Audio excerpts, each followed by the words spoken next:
জয় হিন্দ বন্ধুরা, আমি দীপঙ্কর মণ্ডল। আপনারা দেখছেন নবান্ন নিমন্ত্রণ। আপনাদের সবাইকে স্বাগত। বন্ধুরা, আজকের এই এপিসোড দেখলে আপনাদের মধ্যে একটু রাগ তৈরি হতে পারে, বিশেষ করে যারা মমতা ব্যানার্জির চটি চাটেন, পদলেহন করেন, জিভ দিয়ে পরিষ্কার করেন। মমতা ব্যানার্জি পিসি ভাইপো তাদের জুতো পরিষ্কার করেন জিভ দিয়ে। এই এপিসোড দেখলে তাদের একটু কষ্ট হবে, বলবেন যে আমি দালালি করছি।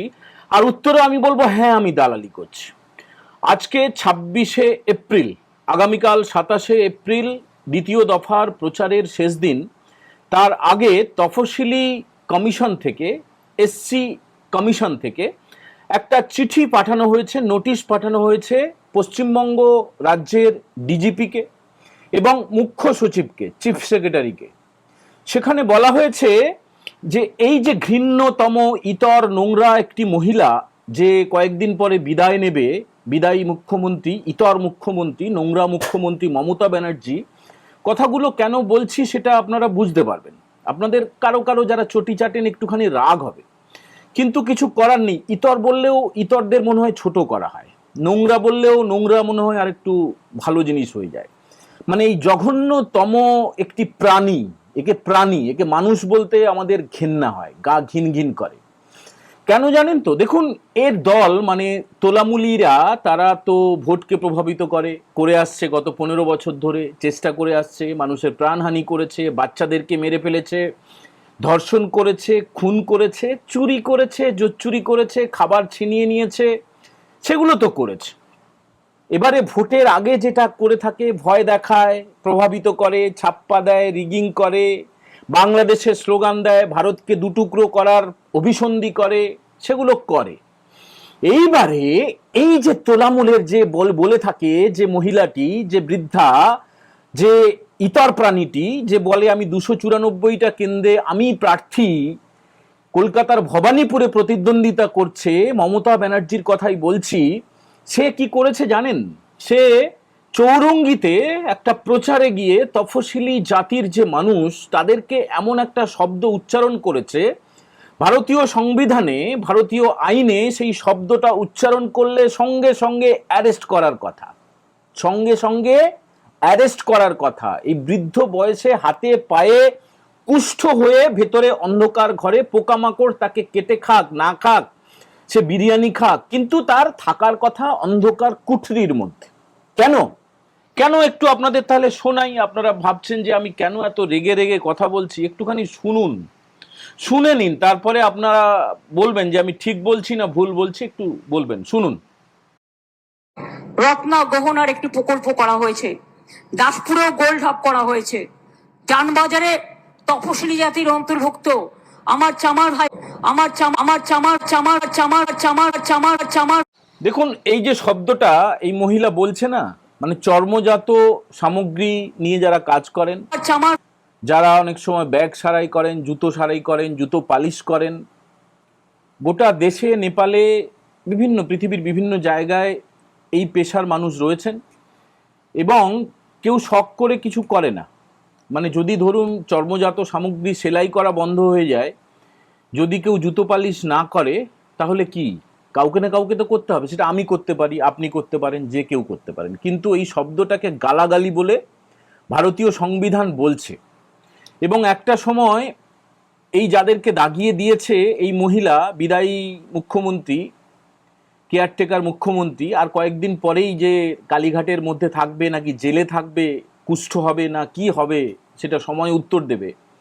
তো সেই মহিলা ইচ্ছাকৃতভাবে এরকম কিন্তু অপমান করে থাকে। এই মহিলা যে হিজাব পরে গোটা সনাতন হিন্দুদেরকে অপমান করে তাই নয়, হিন্দুদের মধ্যে বিভিন্ন রকমের বর্ণ সম্প্রদায় প্রত্যেক, এটা কিন্তু ছিল না, জানেন তো। মানে এটা আমি বলছি আপনাকে, বামেরা যত খারাপ হোক যাই হোক, বাম আমলে 34 বছরে এগুলো শোনা যায়নি।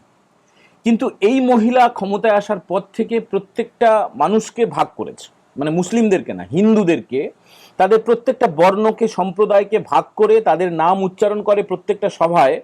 এবং এই ভাগটা হলে সুবিধে হয়, বুঝলেন তো, সুবিধে হয়। যেটা উত্তরপ্রদেশের মুখ্যমন্ত্রী বলেন না, বাটেঙ্গে তো কাটেঙ্গে, এ হচ্ছে বাড়তে চায়, এ হচ্ছে ভাগ করতে চায়। এবং এই 2026-এর বিধানসভা নির্বাচনের প্রথম দফায় যেহেতু চিৎপটাং হয়ে গেছে, যতই চিৎকার করুক উন্মাদের মতো, যতই লাফাক না কেন, লোকজন হচ্ছে না।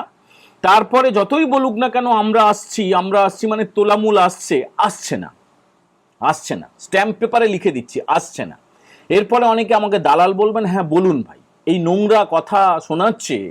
এবং আমরা যেটা বারবার বিশ্বাস করি, আমরা বলেও থাকি যে আমি কি করব না করব, কোন পরিবারে জন্মাবো, কোন পেশায় কাজ করব, সেগুলো কি আমাদের হাতে থাকে? মানে জন্মানোর সময় কোনো শিশু কি কোথাও গিয়ে অ্যাপ্লিকেশন দিতে পারে যে আমি অমুক বাড়িতে জন্মাবো, চৌধুরী বাড়িতে, ব্যানার্জি বাড়িতে, দাশগুপ্ত বাড়িতে, মাইতি বাড়িতে, মণ্ডল বাড়িতে, কোথায় জন্মাবো, কোন দেশে জন্মাবো, কোন কুলে জন্মাবো, কোন পাড়ায় জন্মাবো, কোন শহরে জন্মাবো, এগুলো কি আমাদের হাতে থাকে? আমরা আমাদের আচার আচরণ, ব্যবহার, বিশ্বাস, শিক্ষা দীক্ষা, সংস্কৃতি, পরম্পরা, এগুলো নিয়ে বড় হয়ে উঠি এবং সেটাই আমাদের পরিচয় হয়ে ওঠে। আমাদের জ্ঞান, আমাদের বিশ্বাস, আমাদের শ্রদ্ধা বোধ, আমাদের সম্মান বোধ, এটাই হচ্ছে আসল।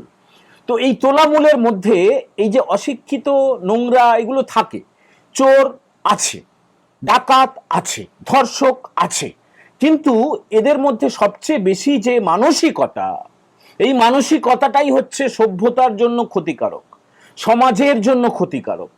এরা যদি এই 29 তারিখে আপনারা যদি কোনো ভুল করে ফেলেন, তাহলে কিন্তু আমরা তো আগে বলেছিলাম যে তুলসী মঞ্চ থাকবে কিনা, আপনার মায়ের, আপনার স্ত্রীর, আপনার বোনের, আপনার দিদির সিঁথিতে সিঁদুর থাকবে কিনা, হাতে শাঁখা থাকবে কিনা, পলা থাকবে কিনা, এগুলো সব নিষিদ্ধ হয়ে যাবে।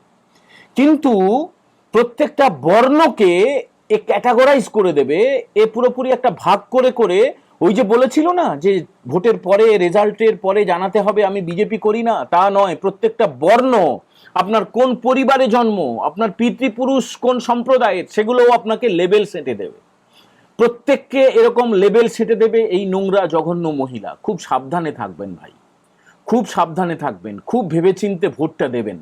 দেখুন, এসসি কমিশনের তরফে রাজ্য পুলিশের ডিজিকে এবং চিফ সেক্রেটারিকে চিঠি দিয়ে বলা হয়েছে, আজকেই চিঠিটা এসছে 26 তারিখে, বলা হয়েছে 3 দিন সময় দিচ্ছি, এফআইআর এর নম্বরটা জানাও। মানে এই মমতা ব্যানার্জির বিরুদ্ধে এফআইআর করতেই হবে, এফআইআর এর নম্বর চাওয়া হয়েছে, কোন কোন ধারা দেওয়া হয়েছে সেই ধারাটা জানতে চাওয়া হয়েছে, এবং অ্যারেস্ট করা হয়েছে কিনা, করা হলে কবে করা হয়েছে, করা না হলে কেন করা হয়নি, একটা অ্যাকশন টেকেন রিপোর্ট কিন্তু জমা দিতে হবে রাজ্য পুলিশের ডিজিকে এবং chief secretary of West Bengal, মুখ্য সচিবকে।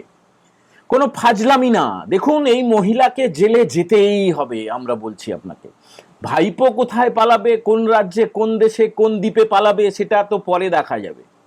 এই মহিলা বৃদ্ধ বয়সে, একে কিন্তু জেলের ঘানি টানতেই হবে, তার পাপের ফল তাকে পেতেই হবে, কর্মফলের তাকে ভুগতেই হবে, না হলে গীতা মিথ্যে হয়ে যাবে। শ্রীমদ্ ভাগবত গীতা কখনো মিথ্যা হতে পারে না।